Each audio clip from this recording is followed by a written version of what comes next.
but I did a lot of damage to the rear end of the airplane, hurt my back. I should have gotten a Purple Heart for that. And I was sore for a couple of days, but how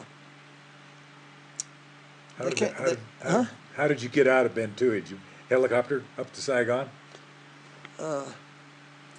No, they sent an F model down to pick me up. I think that's the story. I tell you, I really don't remember. That's all right. But I hold an Air Force record because I had never been in a barrier. I had 3,000 or 4,000 hours in the F-100, but I'd never been in a barrier. On 2 consecutive missions, I was in the barrier, and I had combat damage on both missions in the F-100. So that's a claim to fame. We'll have to put that in the Super Saber. You know, the Super Saber Society. You familiar with that? They've got this claim to fame thing. I think it's in there. It is in there. That's what I thought. Yeah. And Doyle Wyrick runs that thing. Did you ever know Doyle Wyrick? Yep. Dumpy. I knew him, I think, at Luke. Yep. He flew A-7. He flew A-7. Well, Stumpy was his brother. Yeah. There were 2 brothers. They both flew the F-100. Yep. And I don't think I ever knew Stumpy, but Doyle was a pretty good friend of mine. And I was flying. The rule was you had to leave the country for a week every 100 missions. Yeah. Is that what it said? So I went to Saigon. I went to Hong Kong a couple of times. I went to Australia, and I didn't want to go, but they made me go. You know, I was happy in my job. Then when the Tet Offensive started, I was running the command post, and they came all over Tuiwa. I got a bunch of pictures in my scrapbook of dead Viet Cong. As a matter of fact, my hooch maid was killed. She was a Viet Cong coming through the concertina wire. Yeah.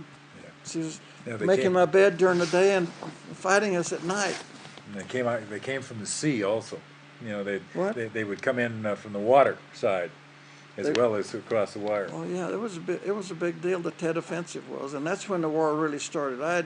I was just checked out good. I think it started in March, and I got there in January, so I had 2 or 3 months to get checked out good, and then the war really started, and we had a lot of good missions. I remember there in the F-100 at high speed there was a compressibility problem with your airspeed indicator, and there was a cyclone one time. The wind was blowing so hard that it blew a panel off of an F-100 and killed a crew chief. So my boss got on the phone to Saigon, 7th Air Force, General Brown, 4 stars, and said, you know, we're killing crew chiefs up here because the wind is so strong. We want to stand down. General Brown says, nope, keep flying. And we did. I don't remember what the wind was, but 100 knots or something. I mean, I could be wrong, but we were flying. But I remember on one occasion, when I think it was during the battle for Ashaw Valley and Khe Sanh, when the weather was so bad you just almost couldn't get in there. And I remember one time I had a flight of 4. And I couldn't get down. I couldn't get under the weather, but I knew where the South China Sea was, and I knew that the F-100. I knew that if I let down to sea level, I still had a couple of 100 feet, because I knew that was what the compressibility was. The altimeter was off by that amount. So I put these guys in. We couldn't go in trail, which would be an ideal way to let down because they're hitting the water, so I put them in echelon, 2 on one wing and 1 on the other, and I said, stack up. And so I'm looking over there, these guys are up here, but we're flying formation, and I got under about 200 feet of clouds, and we went in and hit our target. Boy, let me tell you, that's where you learn to fly. A lot of times we were we couldn't dive bomb, so we had toss bomb. There's nothing in the world more inaccurate than a toss bomb, and we were throwing bombs all over that country. I mean, I'm glad we have smart bombs today because I don't. Yes. And so many incidents over there. Well, tell us about your 2 in a row tail hook. What? Your 2 in a row battle damage landing incidents. The first one was Ben Toohey. Was the second one at Toohey? Yeah. Yeah. I've got in my vault in there. I got all kinds of shrapnel that I pulled out of my wings. At one time, I heard something hit my airplane. No gauges didn't say anything was wrong, so I said okay, and I flew 45 minutes or whatever it was, and came back and I told the crew chief that I had battle damage. He said okay, and so they're out there searching the airplane, and I'm debriefing. They come in there and say, Major Fenn, there's no battle damage on that airplane. I said, yeah, there is. I know there is because I heard it and I felt it. I said, crawl down the engine. Crawl down the intake. The first 4 or 5 stages of the engine were damaged. And I've got, when I wrote the report, I used the word intook. I intook a shell casing, and my boss jumped all over me for making up a word. But I thought that was a good word. I intook a 20 millimeter casing that somebody else had dropped overboard. Yeah, just sucked Yeah, you're supposed to stay back far enough so you don't do that. But that thing hit, and I've got it in my vault. There's about this much of it left. The crew chief gave it to me. Well, that was a great part about the J-57. I mean, J-57 and it took the an incredible amount of. F-86F had a J-47, and it was just as good. Well, I remember they cleaned the blades on the engine by dumping walnut shells down the intake. That's right. That's right. Well, it was a good war. From, if you like wars, there was never a better one than that one for the pilots. It was a lot of fun. And very few of them worse for the guys on the ground. I flew nearly every day, and I couldn't have done that if I'd not been in the command post. When you got shot down on the trail, was it a 2-ship or a 4-ship flight? When you were, it was 4 ships. That's what I thought. And I was carrying CBU. There's different 24? kinds of CBU. Yeah, it's 24. I was the ones about like this size. out of canisters. Yep. Yeah. You drop them out, and Clamshell kind of canister. Yeah. And I was leading, and we briefed the mission because we had a Navy and Air Force both had airplanes shot down at Chapone in the previous days. We knew that there was a lot going on up there. That was the main trail on the Ho Chi Minh Trail, and they liked to protect it. Yep. And so I briefed. We scheduled a flight to be on target about 30 minutes before sundown, so that I could go into the sun on one pass, pull up and come out of the sun in the second pass, hoping to blind them, surprise them on the first pass. I had to make 2 passes. Surprise them on the first pass, and then come out of the sun on the second pass. Except that over there on the side of the hill, I saw the gun shooting at me. He was, I think, was above me. And in combat, if you see muzzle blast, you know you're in trouble. No, if you see muzzle blast, you know you're not in trouble, because you outrun the bullets. Yeah, but if you see the smoke coming from the guns and you don't see muzzle blast, you wonder. And I'm sure that these guys hit me on my first pass. I didn't know it because I wasn't paying attention to the instruments. I was paying attention to the switches and stuff. But they hit me bad. I pulled up, did a whifferdale, and came back low under the sun. I was like 200 feet off the ground, and as fast as that airplane, I don't know whether you know this about an F-100 or not, but it doesn't want to fly at high speed and low level. There was a time over there, to get off the subject again, I was coming back from a mission with a couple of guys, and we were like 25,000 feet, and somebody on the ground, some kind of Army outfit, called me and wanted to make an altitude check. That was the phrase that meant we wanted high-speed pass. It was a esprit de corps thing for them. The key word was altitude check. So I said, okay, and I started down just as fast as I didn't light the F-burner, but I didn't have to. I mean, I'm diving like this, and I'm supersonic, and I went across that thing. There was an antenna that went up about 20 feet or something, and I could see that antenna, and I wasn't going to hit that thing, but that F-100 almost went out of control. It was just not going to fly at that altitude, at that airspeed, and I didn't know that. Jesus, I almost wrecked that airplane. Scared the hell out of me. But they got a great show on the ground. Oh yeah. But we did a lot of things over there. I remember one of my forward air controller missions in an L-19. We landed at some little special forces camp out there. They had, a place to land about 300 feet long or whatever it was, and I had lunch with those guys. It was terrible food. They had natives cooking food in a big black kettle, and you couldn't stand the smell of it, much less eat it. So a couple of us went down to Cameron Bay, and we stole from the Army a bunch of 25-pound boxes of frozen chicken.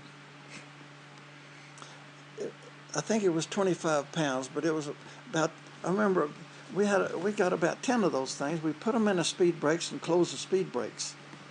And we'd fly over those special forces camps and open the speed brakes, and they finally called us and said, stop doing that, you're going to kill somebody. You hit one of those things, you can kill half the damn people. So we did that a couple of times, and we had to quit doing that. But what was I talking about?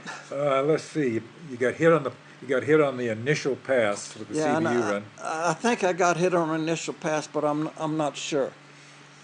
But I got beat up pretty good on the second pass. The canopy was splintered, and it wasn't.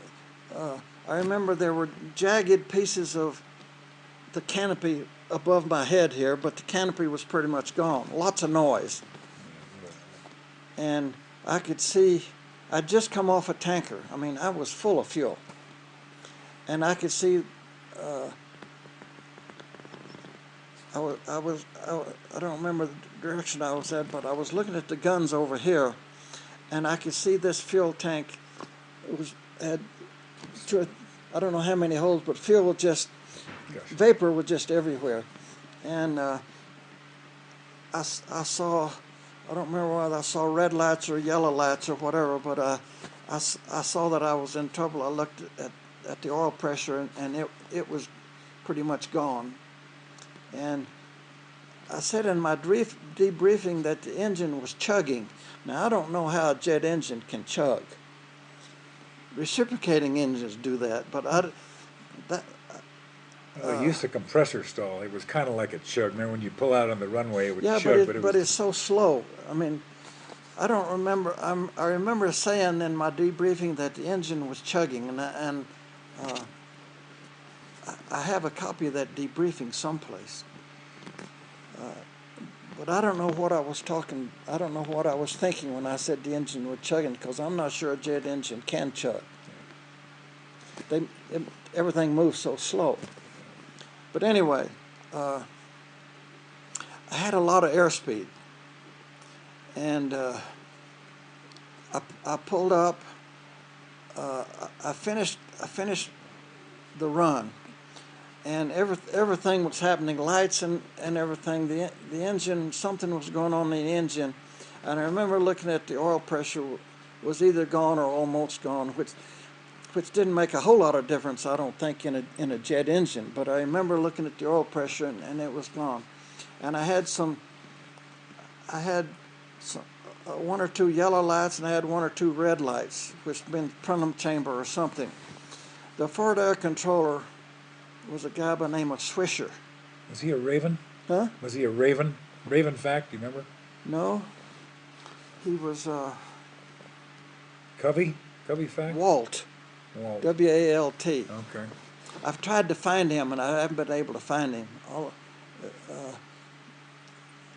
But he was about 5 miles away, and he's the one that called me and said I was burning. And I remember Van Valen was talking too, and I don't remember. There was a lot of stuff on the radio, and but I had a lot of airspeed, and I saw the guns. I knew where they were, and I think it was 4 50 caliber machine guns tied together with baling wire. They called them ZPUs. ZPU Quad 4. Mm-hmm. Quad. Is that what they call Yep, Quad 4? ZPU Quad 4. You shoot four machine guns with one trigger. Mm-hmm. And what that guy was doing, he was holding that gun, shooting, and let me fly through it. He wasn't trying to track me. I'm guessing, but I'm sure that's what happened, because I was looking at him when I saw the muzzle blast, and then I was hit, but not at the same time. I mean, I think what happened, I was hit, and then I saw the muzzle blast, which means I had flown through. But anyway, I don't remember all that. But I had my bailout procedure. I had it down pat. I think there were 9 things. I was recording my mission. I had a little tape recorder that I set on my lap, and it plugged in, and I had a little Minox camera. So what I wanted to do.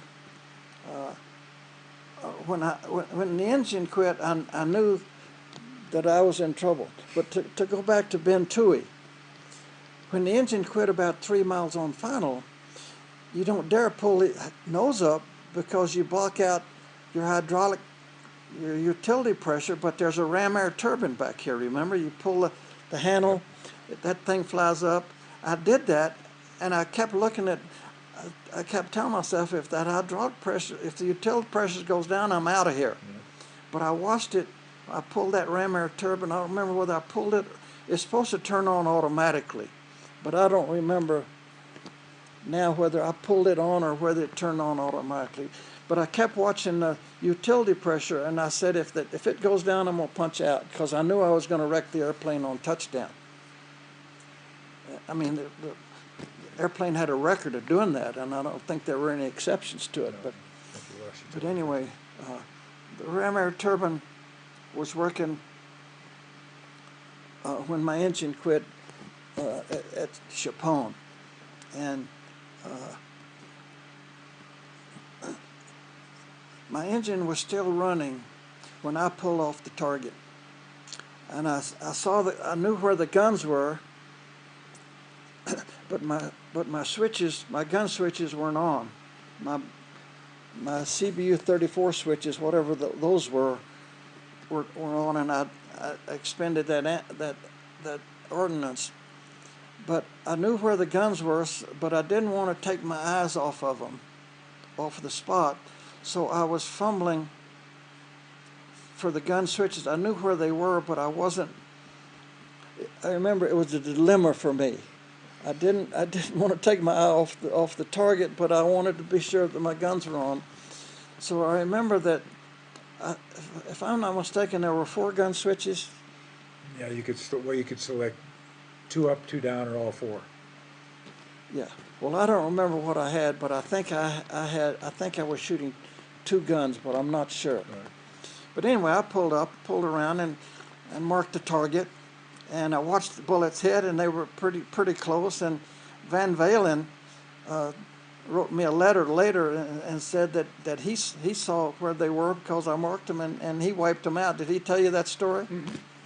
Well, I have a letter from him that says that. Mm-hmm. And that worked pretty good, I thought. Pretty neat thing. But then I was about, if I'm not mistaken, about 20 miles from the DMZ. And I knew that was wild country because we were losing airplanes up there. And I was climbing. I think I was climbing with full power when the engine quit. But if I'm not mistaken, Swisher, the Ford Air controller, he either said I was burning or I was trailing smoke or something. And I had lights. But it's vague in my memory. But if you have a plenum chamber light, you're supposed to jump out. And in the F-86D, you had 3 seconds. That's what the -1 said. If you see a plenum chamber light, don't think about it, just get out. But I don't remember what lights were on. I had a lot going through my mind. And then the engine quit, and I was relieved because I didn't have to worry about it anymore. I didn't want to blow up, but I didn't want to jump out where I was. So I was heading, I think, northeast out at Chapon toward the DMZ because I didn't know where I was going anyway.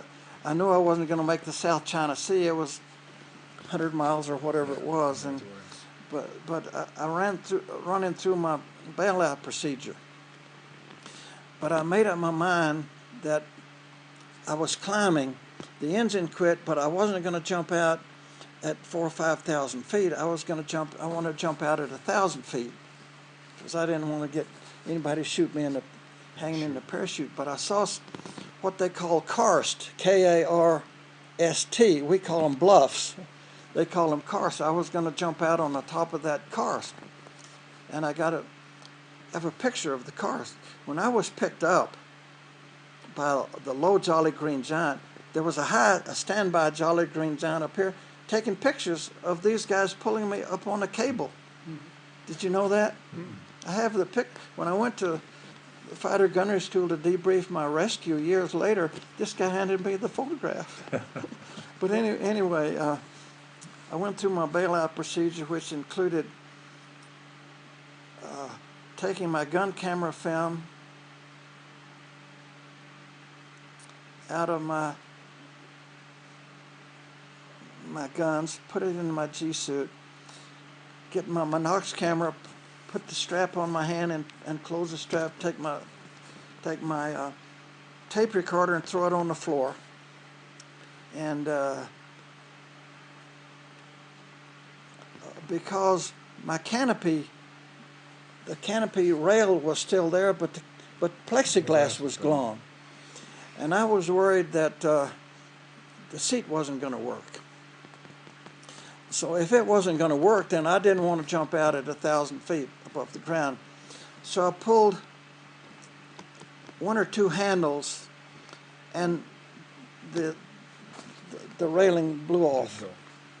And I felt better because now I figure I'm not going to crawl over the side.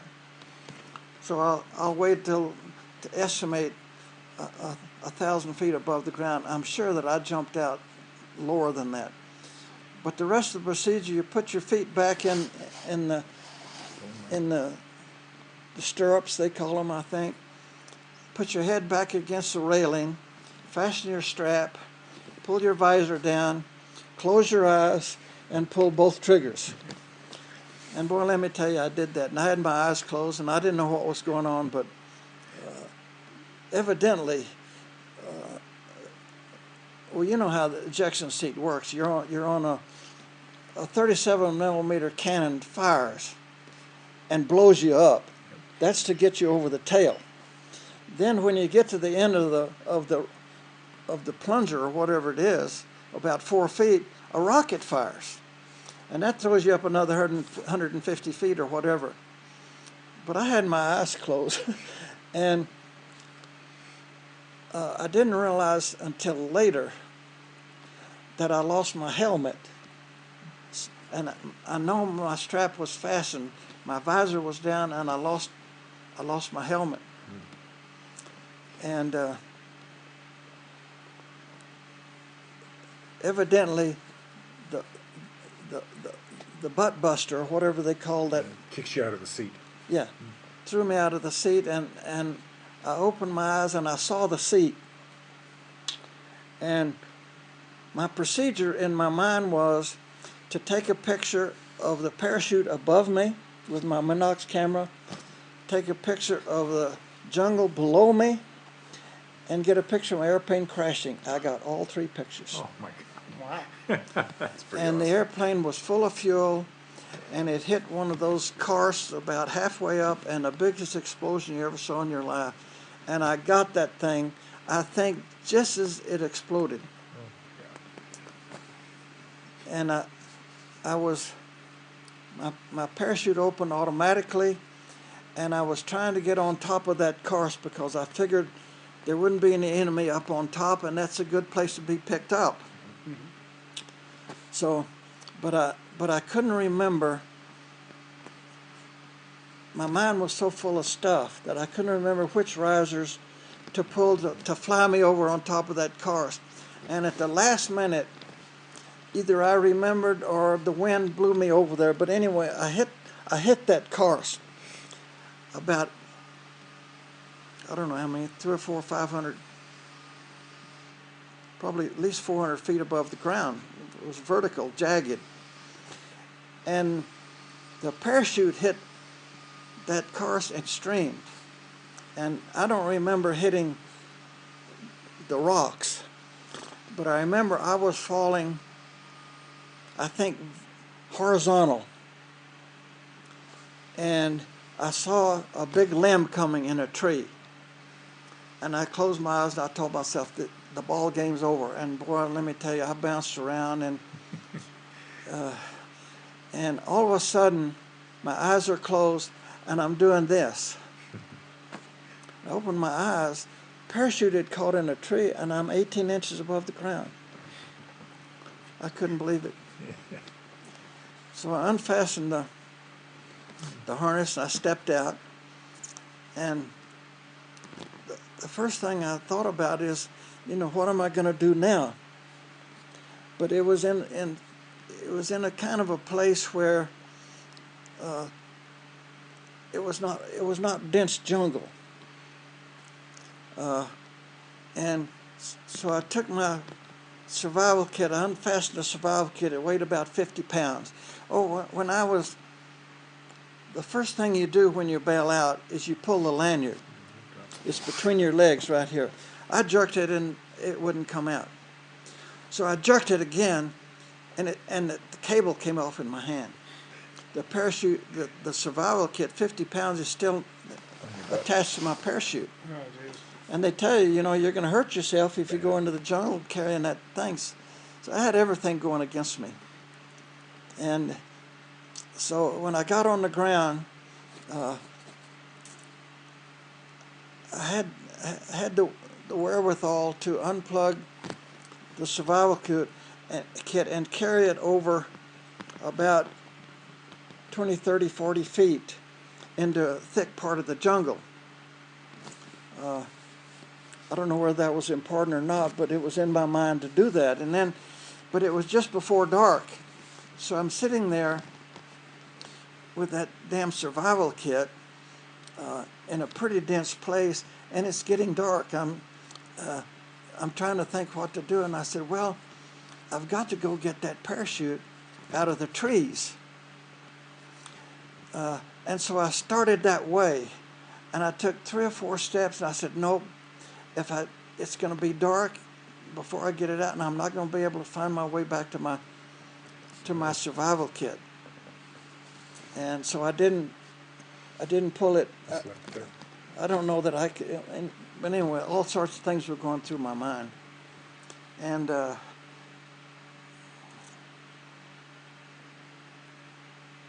somewhere along the way, I couldn't get the survival kit open. Looking back on it now, I should not have worried about that damn survival kit. But I couldn't get it open, so I took my knife and I cut it open. And I had a flashlight looking at what's in that thing. It was not a smart thing for me to do at that time. But then I felt myself going into shock. And in snake school, they teach you that if you bail out in a combat zone, 100% of those that eject are going to go into shock.